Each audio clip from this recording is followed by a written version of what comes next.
Hello, my dear friends. You're in the Military Summary channel, and today we will discuss the situation in Ukraine on the 27th of September of 2025. Today we have a lots of very interesting updates, so let's start.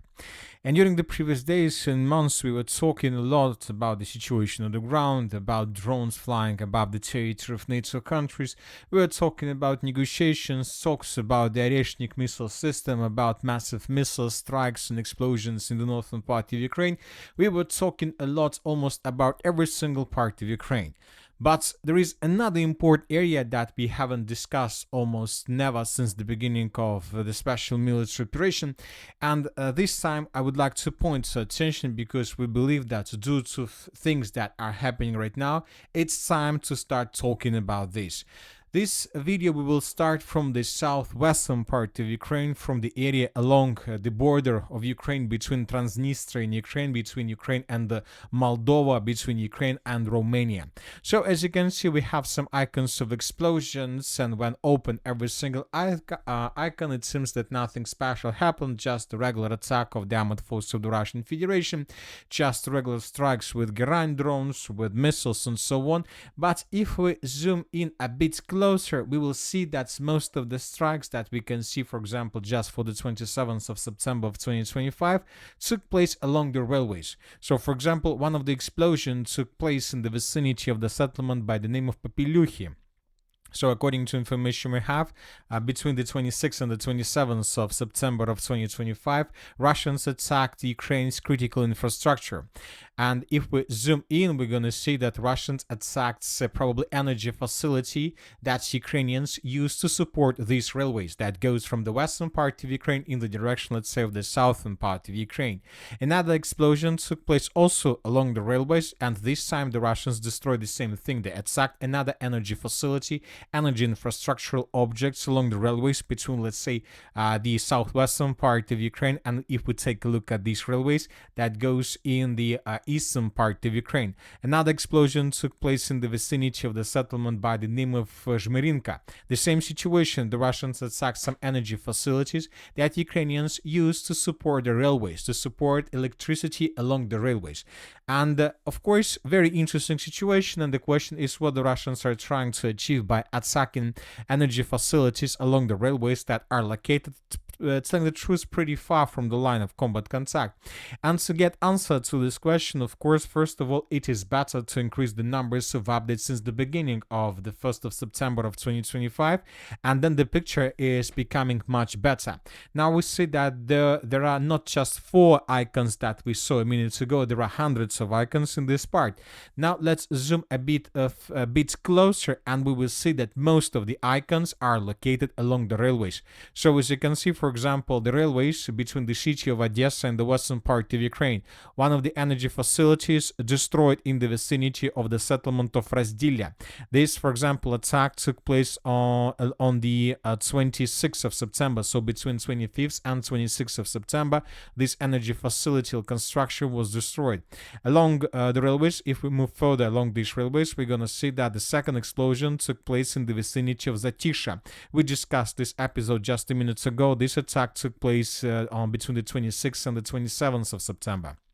A bit further, in the vicinity of Novoselovka, also another infrastructural object was destroyed. So, and we see that the railways between the city of Odessa and the western part of Ukraine are completely paralyzed by Russian attack. There are no trains that goes here. There are trains that move, and we are talking about the trains of this type that goes without any electricity. They work without any electricity. Ukrainians have a lot of them, not like thousands, but maybe several hundred that can be used for military and logistical purposes. So right now we have discussed the railways that goes between Odessa and the western part of Ukraine, but here we can see another, let's say, part of railways that were also attacked by Russia. For example, one of the strikes took place in the vicinity of Pramichna. Also, the Russians attacked energy infrastructural objects that Ukrainians used to support railways and trains in this area. Another explosion took place also along the railways in the vicinity of the settlement of Tashli conflict station. So we have the fire anomalies and the consequences of attack, very heavy explosion. And this is, for example, fire anomaly that was recorded by NASA satellite. The second explosion took place in the vicinity of Krapivnitsky. Another infrastructural object was destroyed. So what I'm trying to tell you, that the entire southwestern part of Ukraine and the western part of Ukraine are completely paralyzed by Russian attacks with drones and with missiles. So a lot of infrastructural objects were destroyed exactly in this area. For example, we can't say the same thing about, let's say, the eastern part of Ukraine, where the main clashes are taking place. For some reason, this situation takes place just in the southwestern part, and in the western part that goes further in the southwestern part. We believe that there are several, let's say, reasons why the Russians are focused in this area. First of all, of course, is that using these roads, the Western countries are bringing additional forces, supply and support on the territory of Ukraine. This is the first reason. The second reason why the Russians intensify these attacks just now in September is we believe that tomorrow, on the 28th of September, the parliament elections are going to take place in Moldova, and most likely Russia will try to make military coup in this state with the purpose to capture the power in this area once again and to restore pro-Russian state, restore pro-Russian parliament and pro-Russian, let's say, forces in this area. And this is the reason why they're trying to destroy the railways and infrastructure in Ukraine, with the purpose not to allow the Ukrainians to bring their forces very fast in this area. For example, if Ukrainians and Moldavians decide to probably to destroy the Transnistria and to restore the constitutional integrity of Moldova state. So this is the reason.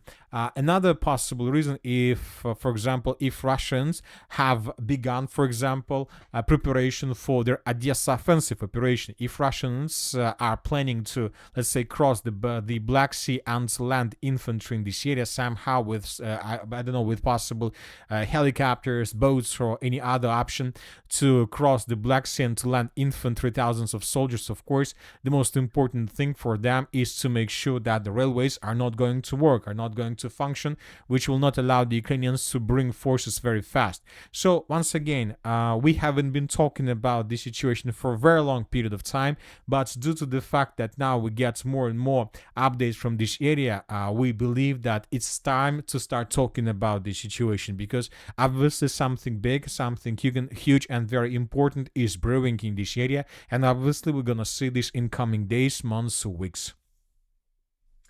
Now let's move further and let's discuss the situation in the Zaporizhzhia direction, where the Russians continue their offensive operation. According to information we have, during the previous 24 hours, the Russians improved their position significantly in the Zaporizhzhia direction. We see that the Russians are not going to stop their offensive operation. The Russians continue.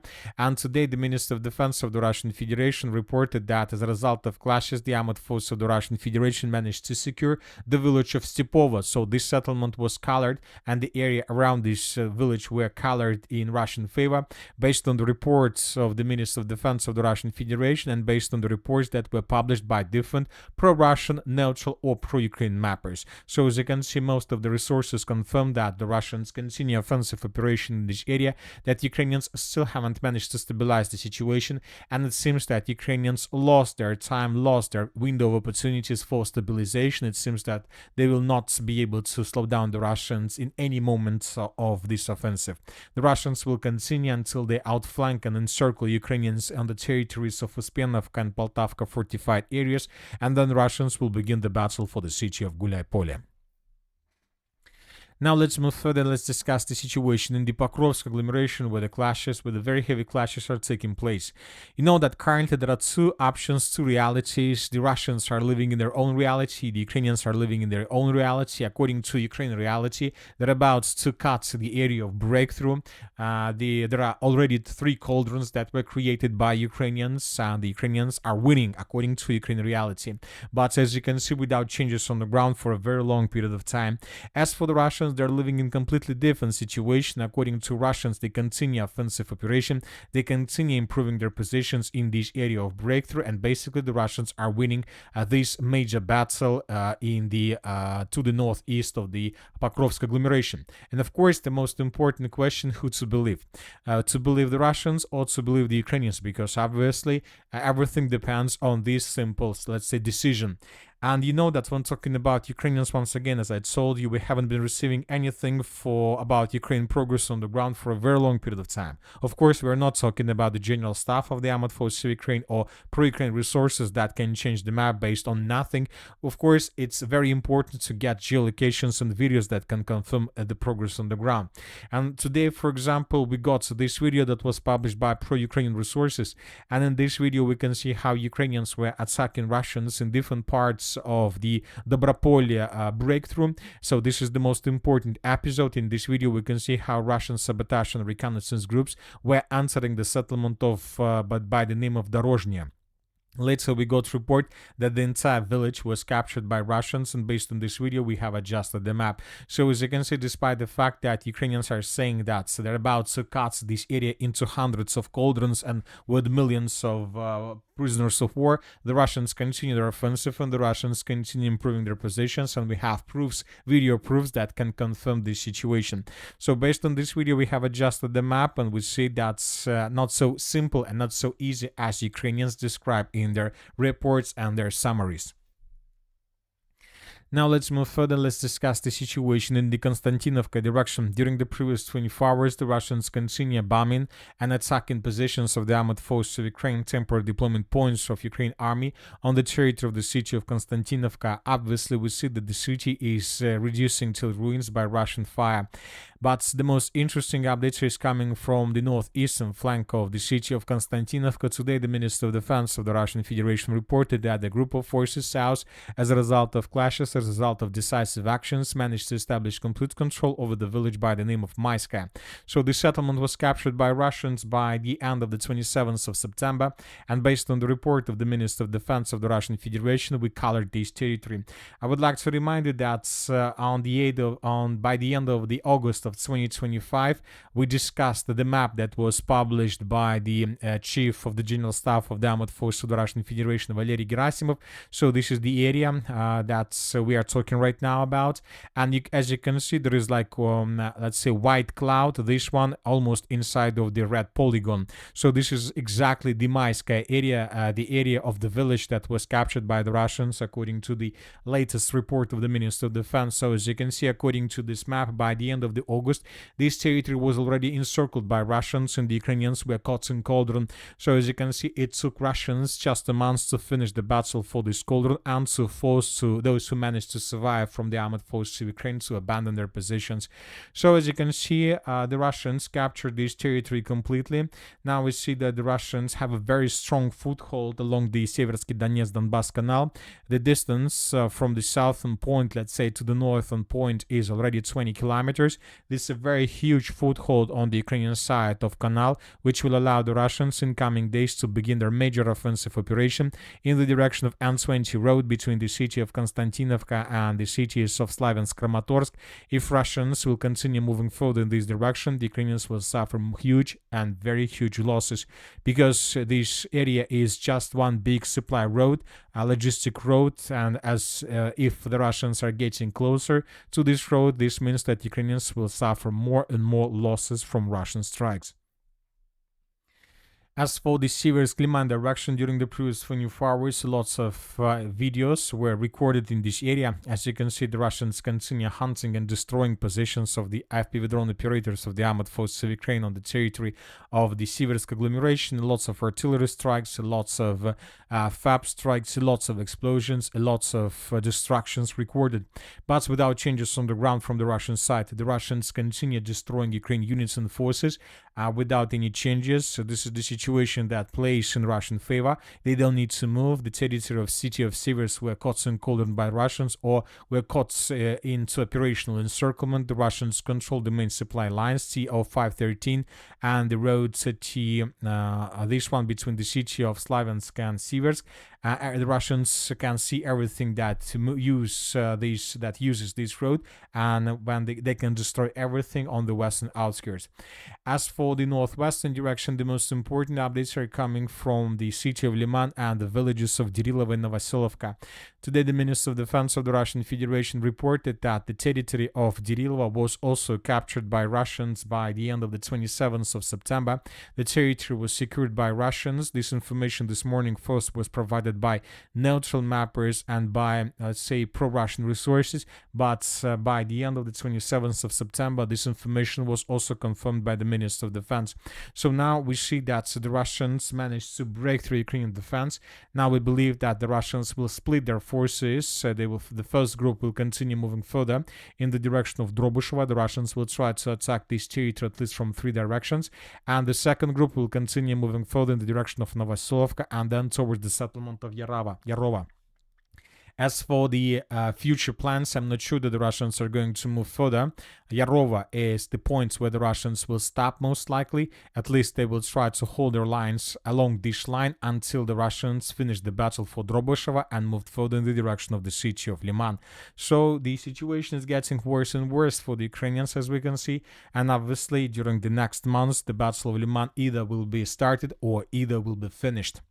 Most likely Ukrainians will not be able to hold their positions for a very long period of time.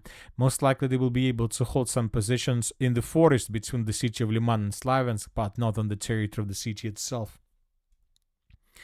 As for the Kupiansk direction, during the previous 24 hours, the sources reported that the Russians improved their position significantly. Especially this was confirmed and clarified by pro-Ukrainian resources. They're saying that the entire western and the northwestern part of the city of Kupiansk is either under control of the Russian forces or is in the gray zone, which means that Ukrainians are no longer have strong positions in this part of the city.